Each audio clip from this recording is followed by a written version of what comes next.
Hello, this is a SCLC special report. Breonna Taylor, killed this summer by 3 policemen. Today, only one of the 3 cops indicted for first-degree wanton endangerment, not manslaughter. Dr. Steele, your thoughts? Not even murder, Mr. Eden. I mean, he murdered Miss Taylor. And no knock. You know, someone walk in your bedroom and you're there with your family and it's late at night and someone walk in and saying it's the police. That could be any intruder. It's the police. It's a lack of respect. And I'm saying that it's an insult and lack of respect for the African-American ethnicity and background of what we represent. I don't take that to any degree of fairness. I call it miscarriage of justice. And we should not receive that. Maybe you could say it was a lack of accountability. They said a lack of accountability on the part of the general attorney, the state attorney. Well, whatever you want to call it, I call it miscarriage of justice, which means that you didn't go through the full process of justice and fairness in terms of the charges and the approach to do what's right to balance the equation in terms of African Americans always being less respected and treated less than human beings. This has been a summer of street protests for young people, civil rights groups, an array of folks protesting police injustice, police brutality. The same happened following Breonna Taylor's decision with regard to the policemen. Are protests getting out of hand, as some Republicans might say? No, it's not getting out of hand. It's just that we, as the civil rights community, particularly I can speak on behalf of SCLC and the historicity that I've been involved for 45 years plus, is that we are always nonviolent. Dr. King had the message from God in terms of Mahatma Gandhi and his success. We will not be successful if we don't curtail the violence in terms of our protests. Not to say that the people with good intentions in bringing about the protests, but they need to understand the historicity of how you do it. It's just like going to school and you're not paying attention to the teacher. We have been successful as an organization and other civil rights organizations in the history of accomplishing things the right way through the 6 principles of the Kenyan philosophy. Gathering information, number 1. Educating the public. Making a personal commitment. Number 4, knowing how to negotiate. Number 5, direct action. Direct action is not number 1. And number 6, always reconciliation. You have to have a plan. And we're not teaching that to our young folks, or I should say, we're trying to teach it, but I don't think they're listening. Is that the problem, you think, that young folks really don't know how to protest with a purpose that aimed at getting results? I mean, a lot of people in the streets, but don't seem to be much getting done. Well, I wouldn't put all of the blame on the young people or any person of respectability in terms of protesting. But it is a science, Mr. Eden. That's all I'm saying. You don't go and teach a high school class in civics or in chemistry or in PE, physical education too, or any subject without having the proper training. It's a lack of respect for where we have come from in terms of your disrespecting or not following the course that we know will succeed in terms of accomplishments, in terms of our community. President Trump is in Atlanta this weekend appealing to Black Republicans. And much of his appeal, much of his speeches during his campaign visits are against street protesting. Does President Trump have much attraction, much appeal, much chance of winning Black Republicans over? I don't think people in terms of a party, Black Republicans or Black of any party. First, you are Black. And if you don't understand the lack of respect of Black people, then you need to take your demonstration to whatever organization or party that you represent.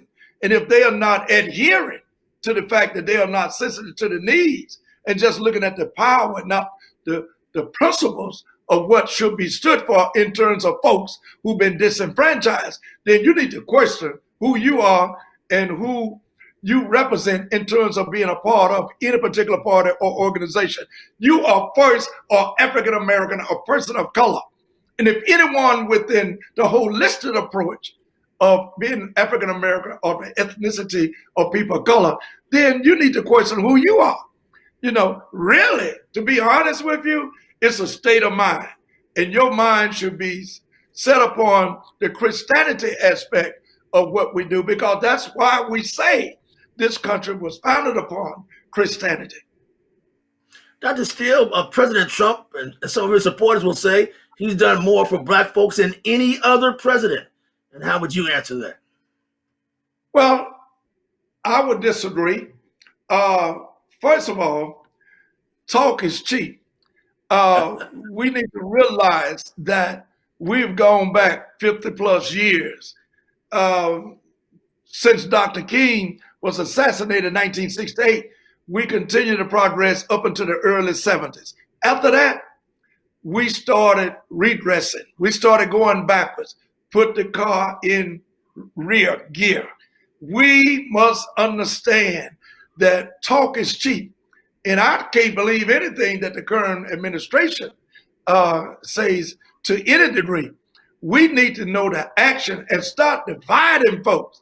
We're about the harmonious working of the glue. SCLC is God sent to the people who've been less fortunate than others to bring about the harmonizing of people working together. And I don't see that with this administration.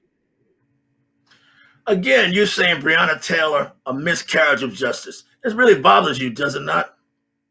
It really does. When you say miscarriage of justice, that means that you had a failure in terms of the pregnancy of equal rights and protection for all God's children. That means that you didn't have a full delivery. You know, we had a situation in terms of our foreparents who were so hopeful about this country and the fairness aspect of it. And the personal experience that I've had as a leader to work with people in the political arena who said, Charles, you support me, I support you. You know, politics is about who gonna get the money. And many people don't understand that regardless of the makeup or the ethnicity. Politics is built upon who gonna get the money. Let's take a report card and say how many African Americans businesses has been successful in the last 4 years under this administration. How many loans has been given from the financial institutions? I'll tell you, 3% of the loans for businesses and for personal loans in terms of the lender itself, the traditional financial institution, only 3% has been African Americans. I rest my case. Let's, speaking of resting the case, how about making a case? In the news this week, prime time, Deion Sanders going to Jackson State to coach. That's a game changer for HBCUs, is it not, sir? Amen. Mr. Eden, I tell you, I was so elated when I saw that on yesterday morning on one of the national networks. I was still in bed and I jumped up and called my wife. I said, sweetheart, this is what we've been talking about.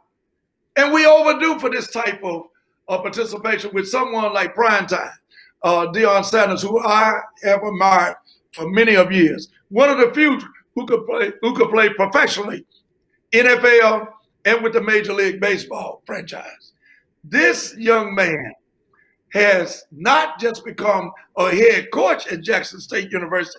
He started out with the little league in football, coaching his neighborhoods and his sons in terms of their performance or involvement and participation in the little league aspect of football. Then he went to middle school, high school. He didn't just up and say, I want to be a coach. He went through that process, coaching high school, and now someone saw the opportunity. And thank God for Howard University having the vision and the insight to start looking at the opportunity of what we all been talking about, of recruiting black athletes who are considered the prime prospect for major college, professional basketball, football, hockey, soccer, whatever it might be. We have to give credit to Howard University. They went on the limb. That's where the fruit is. That's why you get on the limb. Went on the limb and didn't feel inferior or smaller than what they were to compete with the Power Five, the major institution. This was a 5-star that they got. And guess what? Deion Sanders is going to get many 5 stars because of his track record and his sensitiveness of understanding that HBCUs are here to stay, but we must participate because we have the success of the NFL with the players that's been involved in our community to a small degree, but now this is a big degree in terms of the accolades that will be received by the HBCUs. And the recruitment is a teaching. Yes. It's a teaching moment to let these young 5-star, 4-star, or no-star know, don't forget where you come from.